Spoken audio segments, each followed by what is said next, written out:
الوصفه تاع اليوم تكون عجباتك شوفوا التعسل. وصفه بسيطه ما تكلفش بزاف، جربيها. السلام عليكم، ان شاء الله كامل تكونوا بخير وتكونوا في صحه جيده يا رب. ان شاء الله تلقاكم هاد لا فيديو وانتم كامل بصحيحتكم.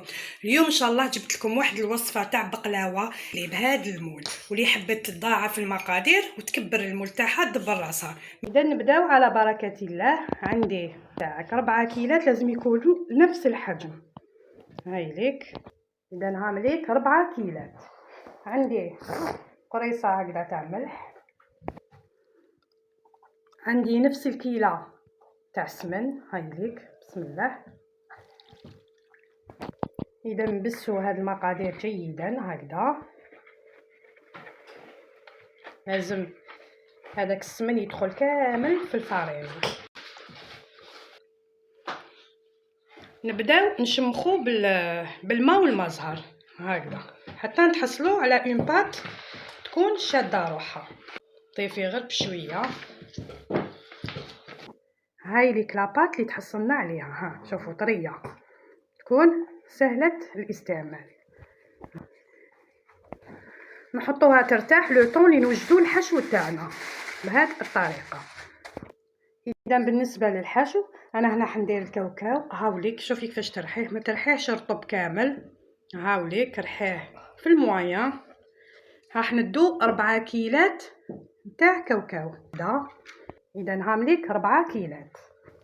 اذا بالنسبه للسكر دائما نقصي على الكيلة تاع الكاوكاو ان دوا هكذا، ديري كيلة تاع السكر باش ما تجيكش حلوه ولا فاخس تاعك تقعد لك طريه. عندي مغرف هكذا تاع السمن دايبه باش تجيك طريه هكذا. سكر مع الكاوكاو. نبداو نشمخو فيه. وشنو، ما تجريش لاباط تاعك اللي راكي تفتلي فيه هكذا، ما ياخذلكش بزاف المزهر. فتليه كيما نقولوا هكذا. شوفي ديري هكذا وديري هذه الطريقه، يجي الكاوكاو تاعك مفتول. ترجعيه شوي بات هكذا يقعد مزربع بهذه الطريقه. نولوا للعجينه تاعنا. بسم الله. هاي ليك تخدميها شويه بيدك، طريها كيما نقولوا حنا هكذا غير شويه برك باش تجيك سهله في عمليه الفتح. هكذا طريها بيدك بهذه الطريقه. نقسموها على 2، 2 قطعات يكونوا متساويين بهذه الطريقه. يعني ما خليتهاش تريح، نخدم مباشره. اللي ما تخدميش بها دائما غطيها بكيس بلاستيكي بهذه الطريقه هكذا. ونبداو نخدمو في الاولى. ديري شويه هكا مايزينا هكذا، نزيدو ندردرو شويه مايزينا من الفوق. نبداو نفتحو العجينه تاعنا، نسيو نديروها على شكل مستطيل هكذا. دوك نوريلك بالاستعانه بشويه مايزينا هكذا ومسحيها.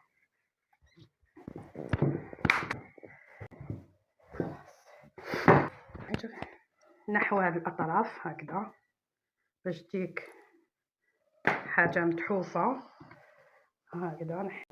نسقميه مليح. دوكا نروحوا لعمليه التوريق، عمليه بسيطه. شوفي تفتحي هكذا منا وتزيدي تفتحي هكذا فتحه بهذه الطريقه ونروحوا نورقوا. يعني راح نعطيك عمليه توريق سهله بسيطه. افتحي فتحه حتى لهنا هكذا، وفتحي الفتحه الثانيه هنايا هكذا. ديري شويه مايزينا هكذا، حاجه خفيفه. جيبي هذه هكذا، كل ما ديري طبقه ارمي المايزينا تاعك، هي اللي حتساعدك على التوريق. هذه هكذا وارمي المايزينا تاعك هكذا ومسحي خفيف. من بعد هذه جيبيها هكذا، ديري لا مايزينا، زيدي هذه هكذا بهذه الطريقه. ديري لا مايزينا تاعك، من بعد نديرو هكذا وزيدي ديري لا مايزينا تاعك، نحطوها ترتاح ونروحو نفتحو العجينه الثانيه بنفس الطريقه.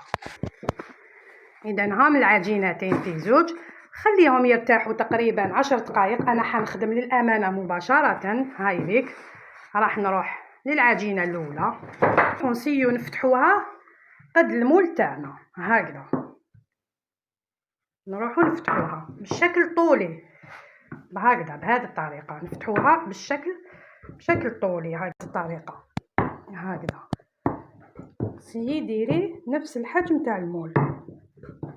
هنا قبل ما نحطو العجين دائما ندهنو المول تاعنا بالسمن بهذه الطريقه، نروحو ندهنوه كامل الاطراف.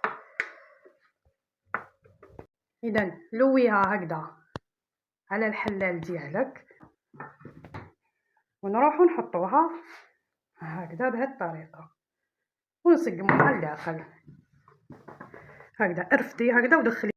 اذا نسقمو العجين تاعنا مليح، نحو كامل الاطراف بهذه الطريقه. هنا نجيبو الحشو تاعنا ونوزعوه كامل بلا ما نضغطو. من بعد نروحو نحلو العجينه الثانيه بنفس الطريقه تاع الاولى ونحطوها من الفوق. نحطو العجينه الثانيه، وشنو العجينه ما تخليهاش خشينه، رقيها شويه بهذه الطريقه. هنايا حطي هكذا، دخلي هذاك الهواء هكذا، خرجي عفوا، وتضغطي غير بالعقل في الاطراف كامل هكذا، وهادو نحيهم بهذه الطريقه هكذا.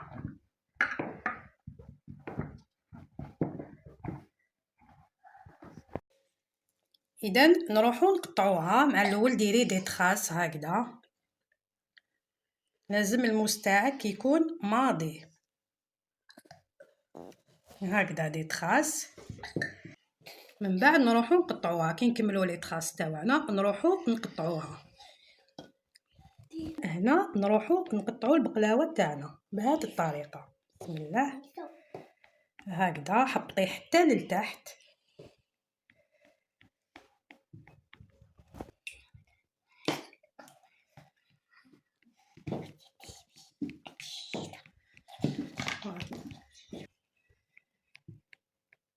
قطعي حتى لتحت. اذا هنا عندي السمن دايب هكذا، نروحو نشربوها، يعني شبعيها بالسمن باش تجيك هذيك القرماشه وتعطيك هذيك لا دوغور شابه.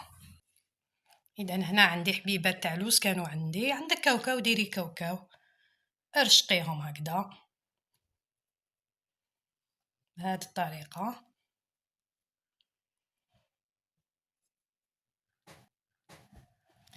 خليها ترتاح 10 دقائق. من بعد دخليها الفرن مسخن 180 درجه، خليها تحمر ولك لي كوتي مليح، ومن بعد شعلي عسيها باش ما تحرقلكش. اذا نروحو نطيبوها على فرن مسخن قلت لكم 180 درجه. شوفوها من التحت كي لي كوتي عفوا كي يحمروا، نشعلوا لها من الفوق باش تاخذ هذيك التحميره الشابه. بسم الله مباشره نديروا لها العسل اللي يكون بارد هكذا، يكون ثقيل، ما تزيدي له حتى حاجه بهذه الطريقه هكذا. وخليها تشرب، خليها تبات ليله من بعد باش تقسميها. ما تقسميهاش ديريكت، لازم تخليها تريح على الاقل 6 سوايع. اذا هنا برك انا خليتها بردت واحد 2 سوايع 3، انتي خليها تبرد باش كي تعودي تنحيها تجيك سهله. دائما استبقي ديري هكذا الاطراف هكذا، دخلي عاودي تاكدي باللي راهي مقسومه. انا كنت نحيت زوج راهم كلاوهم. بسم الله هاي ليك، شوفي نحيها قدامك هاوليك، شوفي الاطراف.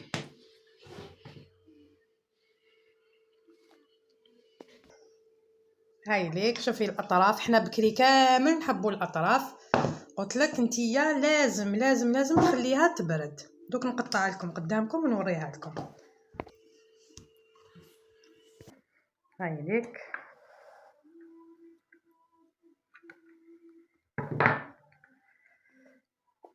تقطعي عادي، كي تخليها تبرد راح تسهل عليك المهمه. اذا هاي ديك البقلاوه تاعي انا شوفوا قطعتها يعني فريمون صغيره وتجي متحوفه. شوفوا لي التورق هذاك، هاي ديك تجي معسله، وللامانه خليتها ريحت غير 2 سوايع، يعني انت خليها اكبر مده حتى 6 سوايع 4 باش تتاكدي بلي هذاك الحشو حكم روحو وتقدري من بعدها يعني تقطعيها.